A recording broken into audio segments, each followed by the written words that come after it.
Welcome back एक और new Korean drama में। तो इस ड्रामा के नाम भिंचेंजो और हम इस ड्रामा को शुरू करते हैं। ये एपिसोड 1 है। एपिसोड की स्टार्ट में हमें दिखाया जाता है कि अपना जो भिंचेंजो होती है वो आकर एक बिल्डिंग के सामने खड़ा हो जाता है और बिल्डिंग को देखती है और बोलती है मेरा एक ही सपना है, इस बिल्डिंग का धज्जियाँ उड़ाना बोलती है। तो हमें यहाँ पर फिर से दिखाया जाता है कि 72 घंटा की पहले की बात हमें दिखाई जाती है, जो कि यहाँ पर भिंचेंजो सो रही होती है और उसे एक मैसेज आती है। भिंचेंजो यहाँ पर उठती है और किसी से मिलने के लिए चला जाता है। जिससे मिलने जाती है उसका नाम होता है एमिलियो। जैसे ही उसके पास जाती है उसे बोलती है ये मेरी बॉस की फाइनल ऑफर है। तो यहाँ पर वो एमिलियो मानता नहीं है। तो यहाँ पर भिंचेंजो बोलती है तुमने जिसको मारा वो अपना फैमिली का हिस्सा था। तो यहाँ पर जो एमिलियो होते हैं उसे बदतमीजी करते हैं, उसे मानता नहीं है। तो यहाँ पर भिंचेंजो एमिलियो को वार्निंग देती है, बोलती है तुमने मेरे साथ जो बदतमीजी की उसका कीमत तो तुम्हें चुकाना पड़ेगा। तो यहाँ पर भिंचेंजो आने से पहले एक बैकअप प्लान बना रही होती है, जो कि होती है एक प्लेन में जो पेट्रोल वहाँ पर छिड़क रही होती है चारों साइड। तो यहाँ पर जैसे ही भिंचेंजो वो नीचे जाती है तो यहाँ पर एमिलियो बोलती है किस गधे की बच्चे यहाँ पर पिस्टल से छिड़क रहा था, हमने तो पहले ही हफ्ते छिड़क दिया था। तो यहाँ पर जैसे ही एमिली के ऊपर भी वो पेट्रोल पड़ देती है, जैसे ही स्मेल सूंघती है एमिलियो इससे पता चल जाता है। तो भिंचेंजो यहाँ पर नीचे जो होती है वो यहाँ पर आग लगा देती है और यहाँ पर जो एमिलियो का सारा विन्यास जल जाती है। तो यहाँ पर एमिलियो गुस्से में बोलती है भिंचेंजो मैं तुझे छोड़ूंगा नहीं बोलते है। तो हमें यहाँ पर दिखा जाते हैं कि भिंचेंजो, तो यहाँ पर जैसे ही भिंचेंजो अपने बस की कवर में जाती है तो यहाँ पर उसे पाउलो मिलती है। पाउलो दोनों जाकर यहाँ पर साइड में बात करते हैं। तो यहाँ पर पाउलो बोलती है तुमने उसकी विन्यास क्यों जला डाला, ये तो कैसा बेवकूफ़ी है। तो यहाँ पर भिंचेंजो बोलती है बस ने मुझे बोला था जो कदम मुझे सही लगता है मैं उसे उठा सकती हूँ। तो यहाँ पर पाउलो बोलती है पता है मेरे पापा मेरे ऊपर जितना यकीन नहीं करते तुमसे ज़्यादा यकीन करते हैं, मगर अब मैं इसका बॉस हूँ। तुम जितना मेरे पापा को इज्जत करते थे तुम्हें मुझे भी इतना इज्जत देना पड़ेगा। तो यहाँ पर भिंचेंजो बोलती है तुम जब तक सही हो मेरा इज्जत और वफादारी दोनों तुमसे मिलेंगे। ये बोलकर यहाँ से भिंचेंजो चला जाती है और जैसे ही घर में जाती है रात में भिंचेंजो के ऊपर अटैक होते हैं। तीनों आदमी भिंचेंजो के बेड में आकर शूट करने लगते हैं। तो यहाँ पर भिंचेंजो जो होती है साइड में खड़ा होकर सब देख रही होती है। तो भिंचेंजो यहाँ पर साइड से निकलकर उन तीनों को मार देती है। तो भिंचेंजो पाउलो को कॉल करती है। जैसे ही पाउलो कॉल उठाती है पाउलो थोड़ा सा चमचकती है क्योंकि पाउलो ने उन्हें मारने की भेजा था ना, इसीलिए। तो यहाँ पर भिंचेंजो ने बोला तुमने मुझे मारने के लिए आदमी भेजे, अपना वफादारी तुम यहाँ पर खो दी। और बोलती है मैं तुम्हें पहले ही माफ़ी मांग रही हूँ क्योंकि मुझे पता है ये तुम्हारी फेवरेट कार है। और जैसे ही फिर बोलती है उसका कार जो होती है ब्लास्ट हो जाती है। तो यहाँ पर भिंचेंजो बोलती है मैं इटली छोड़कर हमेशा के लिए जा रही हूँ और मेरे पीछे मत आना नहीं तो मैं किसी को नहीं छोड़ूंगी। तो यहाँ पर भिंचेंजो जो होते हैं वो फ्लाइट में बैठा हुआ होता है और यहाँ पर अपना सिम निकाल कर वाइन की बोतल में डाल देती है और वो यहाँ पर ग्यूंगा प्लाजा की फाइल देखती है और कोरिया चला जाता है। यहाँ पर होंगचैंग एक गवाह से मिलने आती है। जैसे उसके पास आती है उसे केक दिखाती है, बोलती है सारा दिन मेहनत करने के बाद थोड़ा सा मीठा खा लेना चाहिए। यहाँ पर वो वार्कर बोलती है नहीं मुझे मीठा पसंद नहीं बोलकर जाने लगती है। तो यहाँ पर होंगचैंग उसे रोक लेती है और बोलती है तुमने अपना स्टूडेंट लोन चुकाने के लिए बाबर फार्मास्यूटिकल से कॉन्ट्रैक्ट किया था और किसी ने कॉन्ट्रैक्ट नहीं तोड़ा, तुमने कॉन्ट्रैक्ट तोड़ा। अब तुम्हारे ऊपर बाबर फार्मास्यूटिकल जब केस करेंगे तुम्हें कोई नहीं बचा सकता। तो यहाँ पर सोनू थोड़ा हैरान हो जाती है। तो यहाँ पर होंगचैंग बोलती है मैं सिर्फ तुम्हें बचा सकती हूँ, अपने गवाही वापस ले लो। तो यहाँ पर जो सोनू बोलती है यहाँ पर शौक हो जाती है और यहाँ पर होंगचैंग जो होती है वो उसे थोड़ा सा रिश्वत दे देती है। तो यहाँ पर सोनू जो होती है वो राजी हो जाती है और होंगचैंग यहाँ पर कोर्ट के सामने खड़ा हुआ होता है। और इसके बाद इंटर्न जैंगजुन आ जाती है। तो इसके अपना स्कूटर से आती है। जैसे ही देखती है यहाँ पर होंगचैंग बोलती है वो अकेला भी दौड़ेगा तो रेस में हार जाएगा बोलती है। जैसे ही जैंगजुन उसके पास आती है उसे डांटती है और सॉलिड ज्ञान देती है और दोनों मिलकर कोर्ट के अंदर चले जाते हैं। जैसे ही केस स्टार्ट होती है होंग्यू चान की जितनी भी गवाही होती है यहाँ पर होंगचैंग सारी खारिज करने लगती है। और यहाँ पर होंग्यू चान गुस्से में बाहर आती है और अपना बैग फेंक देती है और पाकुम ने सिगरेट की डब्बा निकालती है, देखती है फंका होती है। तो इस टाइम पर होंगचैंग आ जाती है। होंग्यू चान बोलती है एक सिगरेट तो पिला दो। होंगचैंग बोलती है 2 साल पहले छोड़ चुकी हूँ। तो यहाँ पर होंग्यू चान बोलती है यहाँ क्या कर रहे हो। तो यहाँ पर होंगचैंग बोलती है आपको नहीं लगता कूड़ा आने से पहले आपको नहा लेना चाहिए। तो यहाँ होंग्यू चान बोलती है सलाह देने की कोई ज़रूरत नहीं है, चले जाओ यहाँ से।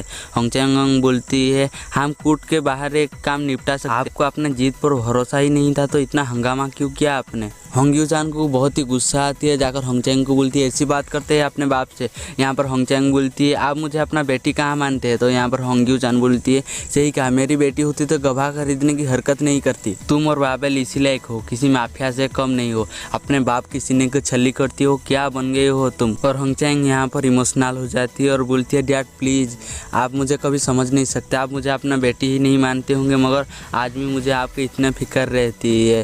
अब आपकी सेहत पर भी असर पड़ने लगा है। मुझे ये कहते हुए बिल्कुल अच्छा नहीं लगता, मगर मैं भी अभी कमाने लगी हूँ और मैं अपना फैमिली खुद चला सकती हूँ, मैं आपकी मदद कर सकती हूँ बोलती है और इमोशनल होकर रोने लगती है। तो यहाँ पर होंग्यू चान चला जाता है और फिर से घूम कर आकर बोलती है बेटी तुम ये अपनी वकालत की दुकान बंद कर क्यों ना एक एक्टर बन जाओ। तो यहाँ पर होंगचैंग को बहुत ही गुस्सा आती है क्योंकि उसका झूठ पकड़ा गया है और यहाँ पर होंग्यू चान फिर से जाने लगती है। पीछे से होंगचैंग बोलती है आप मुझे कभी हरा नहीं सकते। तो यहाँ पर होंग्यू चान घूमती है और बोलते हैं तुम्हें बेदखल कर रही हूँ। तो यहाँ पर होंगचैंग बोलती है कैसे करोगे। तो यहाँ पर होंग्यू चान बोलती है कोई ना कोई तरीका होगा बोलकर यहाँ से चला जाता है। चैन जो यहाँ पर एयरपोर्ट में पहुँच चुका होता है, जा रही होती है, तो पीछे से एक ऑफिसर उसे बुलाती है और बोलती है सर मुझे आपकी तलाशी लेनी है, आपका कोई आईडी मुझे दिखा सकते हैं। तो यहाँ पर भिंचन जो अपना पासपोर्ट दिखाती है। तो यहाँ पर ऑफिसर जैसे ही देखती है बोलती है तो आप एक कोरियन इटालियन है, खामुखा आपको मैंने परेशान किया, मुझे एक कोरियन आदमी की तलाश थे बोलकर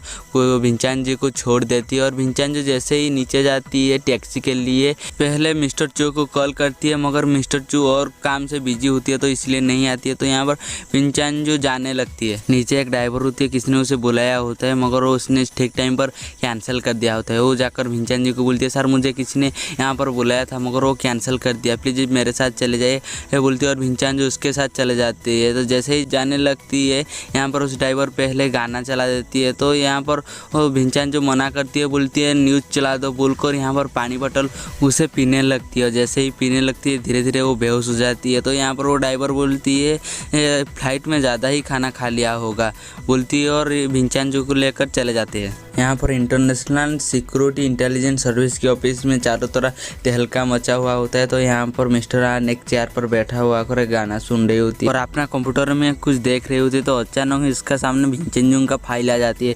जैसे ही देखती है यहाँ पर मिस्टर आन बहुत चौंक जाती है क्योंकि भिंचन जो होती है वो माफिया का सलाहकार होता है। वो देखती है जैसे ही चौंक जाती है और इसका एक फाइल बनाकर अपना हेड को दिखाने के लिए ले जाती है और बोलती है 5 साल पहले ये जब कोरिया था ये मामूली सा वकील था, मगर अब ये कोई छोटा मोटा मछली नहीं है, ये माफिया का सलाहकार, ये कोरिया में कदम रखा है मतलब माफिया ने यहाँ पर कदम रखा है। इंटेलिजेंस सर्विस की डायरेक्टर बोलती है माफिया वहाँ से यहाँ लेने क्या आ जाएगा। तो यहाँ पर मिस्टर राम बोलते हैं सर हमारे देश में बहुत कुछ है, हम अभी सारी दुनिया के नज़र में है। तो यहाँ पर इंटेलिजेंस सर्विस की डायरेक्टर बोलती है वो बस यहाँ पर अपना छुट्टियाँ मनाने के लिए आया हो, तुम उसे परेशान मत करो। तो यहाँ पर मिस्टर रान बोलते हैं नहीं सर वो माफिया का सलाहकार है। तो यहाँ पर डायरेक्टर बोलती है क्या उसे हमें सलाह देने से रोक दे या हम खुद उससे सलाह देना शुरू कर दे। यहाँ पर मिस्टर आन बोलती है नहीं सर इटालियन माफिया बहुत खतरनाक होता है। यहाँ पर इंटरनेशनल सर्विस की डायरेक्टर बोलती है खतरनाक होना है तो होने दो, क्या तुम उसे अपना लड़की की शादी करवाने हो बोलकर यहाँ से डांट कर उसे यहाँ से भगा देती है। होंगचैंग अपना ऑफिस में आती है और दरवाज़ा बंद कर यहाँ पर नाचने लगती है। इस टाइम पर हुसैन की सीओ आ जाती है। जैसे ही आती है वो पहले तो होंगचैंग को बाहर से देखती है और अंदर आकर वो भी नाचने लगती है और होंगचैंग को बोलती है अपने पापा पर थोड़ा सा रहम करो। होंगचैंग बोलती है नहीं वो मेरे पापा नहीं है, हम जिससे लड़ रहे हैं उनका वकील है। यहाँ पर मिस्टर हांग बोलती है ठीक है तुम जल्दी केस को निपटा देना। तो यहाँ पर होंगचैंग बोलती है आई एम सॉरी सर मैं पहले हियरिंग में केस निपटा देना चाहती थी, इतना खींचने के लिए मुझे माफ़ करना बोलती है। और यहाँ पर मिस्टर हांग बोलती है कोई बात नहीं, एक अच्छा वकील वही होता है जो केस को जल्दी निपटा देती है बोलकर जाने लगती है। और फिर से घूमकर बोलती है तुम अपना अकाउंट चेक करना, मैं थोड़ा सा बोनस भेज चुकी हूँ। तो यहाँ पर होंगचैंग जो होती है वो इमोशनल हो जाती है और बोलती है आपने तो मेरे लिए पहले ही बहुत कुछ किया, ये करने की क्या ज़रूरत बोलती है और अपना सिर झुका देती है। यहाँ पर मिस्टर हांग बोलती है तुम तो इमोशनल हो गए हो तो कोई बात नहीं, आज ही सारे पैसा उठा देना और सारे ही खर्च कर देना, तुम अभी जवान हो अपना लाइफ एंजॉय करो बोलकर यहाँ से चला जाता है। जैसे ही मिस्टर हंग यहाँ से जाती है, हंगचैंग उठती है और अपना फोन देखती है। जैसे ही देखती है बोलती फिर से TDS काट डाला। यहाँ पर भिंचांजू की 2 आदमी किडनैप कर चुके होते हैं, जो कि उसका पानी में कुछ दवाई ववाई मिला दिया होता है ना, इसीलिए। और यहाँ पर भिंचांजू की सारी सामान देखकर बहुत खुश हो रही होती है। इस टाइम पर भिंचांजू को होश आ जाती है। तो जैसे ही भिंचांजू को होश आती है पूछती है तुम कौन हो। तो यहाँ पर एक आदमी बोलते है लोग हमें प्यार से चोर बुलाती है, और बोलकर वो पीछे हट जाती है। और एक चोर बोलती है अब तुम्हारी बारी है। वो जाकर भिंचांजू की एक लात मारती है, तो भिंचांजू फिर से बेहोश हो जाती है। भिंचांजू यहाँ पर बेहोश होकर पड़ा होता है। जैसे ही उसे होश आती है अपने फिंगर में देखती है जहाँ पर 50,000 रुपये होती है। तो पहले तो उसे फेंक देती है और उठकर यहाँ से गालियाँ देने लगती है उन चोरों को। फिर से वो उसे उठा कर ले जाती है और जाते हुए बस में जैसे ही बैठती है लोग उसे घूरने लगते हैं। और जाकर वो गिंगा प्लाजा के सामने खड़ा हुआ होता है और वो सोच रहा होता है कि मेरा एक ही सपना है इस बिल्डिंग का धज्जिया उड़ाना है। 5 साल बाद की बात है। मिस्टर चू यहाँ पर वांग सावली नाम का एक माफिया को लेकर भिंचांजू से मिलने के लिए आए होते हैं। तो यहाँ पर वांग सावली बोलती है मेरा इलीगल सोना मैं कोरिया में छुपाना चाहती हूँ। तो यहाँ पर भिंचांजू बोलती है मेरे कसानो फैमिली का एक ही उसूल है, कोई एक पुराना बिल्डिंग खरीद लो, उसके नीचे एक बेसमेंट बना दो, उसमें सब सोना छुपा दो और इस बिल्डिंग को अंडर कंस्ट्रक्ट या कोई कंपनी में तब्दील कर दो, तो कोई किसी का शक नहीं होगा। और इसी बिल्डिंग में और एक खास फीचर है। इस टाइम पर मिस्टर चू पहुंच जाते हैं। जैसे मिस्टर चू पहुंच जाते हैं तो यहाँ पर भिंचांजू मिस्टर चू से हाथ मिलाती है और बोलती है मेरी कमरा। तो यहाँ पर मिस्टर चू बोलती है ये सब रेडी हुआ है और इटली से आया हुआ आपका सामान आपका रूम में पहुँचा दे चुका हूँ। तो इन दोनों को बात करते हुए यहाँ पर मिस्टर ली जो होती है वो देख रही होती है और यहाँ पर वो उनका छुप कर यहाँ पर फॉलो करने लगती है। और यहाँ पर मिस्टर चू भिंचांजू को लेकर रूम में चले जाते हैं। यहाँ पर जैसे ही मिस्टर ली जाकर दरवाज़ा खोलने लगते हैं तो यहाँ पर भिंचांजू साइड में आकर खड़ा हुआ होता है। और जैसे ही वो सीढ़ियों जैसे में हाथ रख देते हैं तो यहाँ पर चिंगम को उसके हाथ में लग जाती है। और यहाँ पर भिंचांजू जो होती है थोड़ा सा अपसेट हो जाती है और यहाँ पर भिंचांजू कुछ बोलता नहीं। और जैसे ही घर के अंदर जाती है तो यहाँ पर मिस्टर चो बोलते हैं मैं इटली से आवा आपके सामान और कंबल तकिया घर के अंदर रख चुकी हूँ। और भिंचांजू जैसे ही छत के ऊपर देखती है तो यहाँ पर मिस्टर चो बोलती है क्या मैं किसी को बोलकर ये सब निकाल दूँ। तो यहाँ पर भिंचांजू बोलती है नहीं रहने दो, मैं यहाँ पर ज़्यादा दिन नहीं रहूँगी बोलकर अंदर चले जाते हैं। यहाँ पर मिस्टर ली जीपुरा लॉ फॉर्म में आकर सारी बात बताती है। तो जैसे ही बताती है यहाँ पर हंग्यू चान बोलती है तुम सच बोल रही हो, यहाँ पर एक बिल्डिंग के मालिक साथ कोई आया है। तो यहाँ पर मिस्टर ली बोलती है हाँ। तो यहाँ पर हंग्यू चान बोलती है वो कैसे दिखता था। तो यहाँ पर मिस्टर ली बोलती है वो बाहर से सीधा साधा दिख रहा था मतलब अंदर से बहुत ही साथी दिख रहा था। तो यहाँ पर मिस्टर नाम बोलते तुम्हें पता है सादा सीधा दिखने वाला आदमी कुत्ते की मौत मारते है। तो ये बात जैसे ही मिस्टर ली सुनती है यहाँ पर हंसने लगती है और मिस्टर नाम को पास बुलाकर उसका गर्दन पकड़कर यहाँ पर वो बहादुरी मारने की कोशिश करती है। मगर यहाँ पर मिस्टर हांग होती है उसे रोक कर यहाँ से भेज देती है। भिंचांजू यहाँ पर सारे किराएदार को देखने के लिए चला जाता है। एक एक के पास जाकर देखने लगती है, देखती है एक एक यहाँ पर बड़े बड़े नमूने भरे हुए होते हैं। यहाँ पर भिंचांजू को बहुत ही ज़्यादा गुस्सा आती है और मिस्टर ली को बोलती है चलो डायरेक्ट बेसमेंट चलते हैं। तो जैसे ही बेसमेंट जाती है तो यहाँ पर देखती है टेम्पल होता है। तो यहाँ पर टेम्पल होता है। यहाँ पर मिस्टर ली बोलती है इनमें से जो किराया था वो बंद हो चुका है।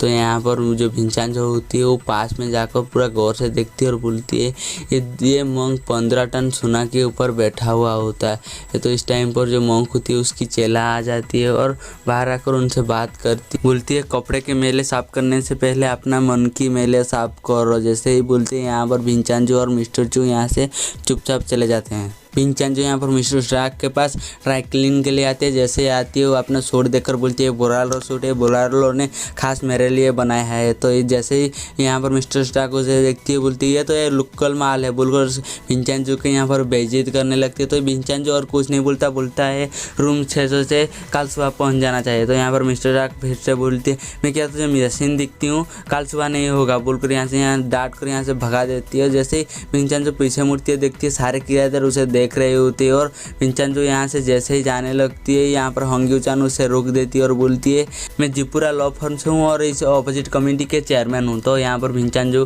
भी बोलती है ओ आप एक लॉयर है। तो मेरा नाम भिंचांजू कसानो और मैं भी एक लॉयर हूँ। तो यहाँ पर जैसे ही सब लोग भिंचांजू कसानो नाम सुनते हैं यहाँ पर सब हैरान हो जाते हैं। तो यहाँ पर भिंचांजू बोलती है मेरी नाम का आप एक अंग्रेजी नाम समझ सकते हैं। तो यहाँ पर सारे थोड़ा सा शांत होते हैं। तो यहाँ पर हंग्यू चान बोलती है तो यहाँ पर आपका वकालत का लाइसेंस खुश होगा। तो यहाँ पर भिंचांजू कसानो बोलती है नहीं मैं इटली से हूँ। यहाँ पर होंग्यूचान बोलती है तो आप यहाँ पर सिर्फ कानूनी सलाह दे सकते हैं। तो यहाँ पर भिंचांजू बोलती है हाँ मैं यहाँ पर एक सलाह देने नहीं आया हूँ, कल दोपहर मीटिंग में आपको सब पता चल जाएगा बोलकर यहाँ से भिंचांजू चला जाता है। भिंचांजू यहाँ पर घर में आ जाती है और मस्त नहा धो कर जाकर जैसे ही सोती है इसकी खिड़की में एक कबूतर आ जाती है और इसको सोने नहीं देते, बहुत परेशान करती है। भिंचांजू उठकर जाती है, उसे भगाती है और आकर एक फाइल देखती है जो होती है अपनी माँ की ट्रायल, जो कि एक सेक्सुअल हैरेसमेंट केस में उससे जेल हुआ होता है। उसकी कोर्ट में जो हियरिंग होती है वो उसे देखकर बहुत ही गुस्से में होते हैं, मगर वो यहाँ पर कुछ नहीं कर पाता क्योंकि भिंचांजू की माँ उसे छोड़ दिया होता है ना, इसीलिए भिंचांजू के अंदर बहुत ही गुस्सा होती है, इसलिए वो कुछ नहीं करता, गुस्से से यहाँ से निकल कर आ जाते हैं। यहाँ पर चुई मियोंग को दिखाया जाता है जो कि न्यूज़ देखते हुए यहाँ पर नाच रही होती है और दो लड़का उसे देखकर यहाँ पर उसकी मजाक उड़ा रही होती है और एक लड़का उसकी फोटो खींच देती है। जैसे ही ये बात चुई मियोंग को पता चलती है उसे पीछे घूमती है और जाकर फोन से इसका फोटो डिलीट करती है और नारी निकायदा में केस कर देने की धमकी देती है। टोटो यहाँ पर अपना रेस्टोरेंट में साफ सफाई कर रही होती है तो अचानक भिंचांजू आकर एक टेबल में बैठ जाती है जो कि टोटो नहीं देख रही होती है। जैसे ही टोटो देखती है भिंचांजू को चौंक जाती है और उसके पास जाकर उसका ऑर्डर लेने लगती है। तो यहाँ पर भिंचांजू पूछती है तुम्हारे मेन्यू में सबसे अच्छा क्या है। तो यहाँ पर टोटो बोलती है नाश्ता में पास्ता पूरा मस्का मार कर बनाती हूँ। यहाँ पर भिंचांजू बोलती है स्पेगेटी लाओ एक्स्ट्रा मक्खन मांग कर, और टोटो जाकर लेकर आती है। जैसे ही भिंचांजू एक बाइट खाती है उसे थूक देती है। यहाँ पर भिंचांजू टोटो की खाने की बुराई करती है और यहाँ पर भिंचांजू टोटो की पोल खोल देती है क्योंकि टोटो यहाँ पर इडली खाना बनाने सीखने नहीं गया था। तो यहाँ पर जो होती है भिंचांजू टोटो को बोलती है तुम्हारी राज तब तक रहेगी जब तक तू खाना बनाकर मुझे खिलाओ, जब तक माँ के हाथ की खाना की स्वाद ना आ जाए बोलकर यहाँ से भिंचांजू चला जाता है। और टोटो मैं माँ थोड़ी ना हूँ। भिंचांजू यहाँ पर जेल के सामने खड़ा हुआ होता है और जेल को थोड़ी देर देखने के बाद चला जाता है और साइड में एक कैब से होंग्यूचान उतरती है और जाकर यहाँ पर भिंचांजू की माँ से मिलती है। यहाँ पर बातों में होंग्यूचान भिंचांजू की माँ को बोलती है तुम्हारी केस में रीओपन करना चाहती हो। तो यहाँ पर भिंचांजू की माँ मना कर देती है और होंग्यूचान यहाँ से जैसे ही जाया था वैसे ही वापस आ जाती है। जिंगा प्लाजा के सामने मिस्टर चू भिंचांजू की वेट कर रहे होते हैं। जैसे ही भिंचांजू आती है तो यहाँ पर मिस्टर चू पूछते हैं आपका सफ़र कैसा रहा सर। तो यहाँ पर भिंचांजू बोलती है सही था।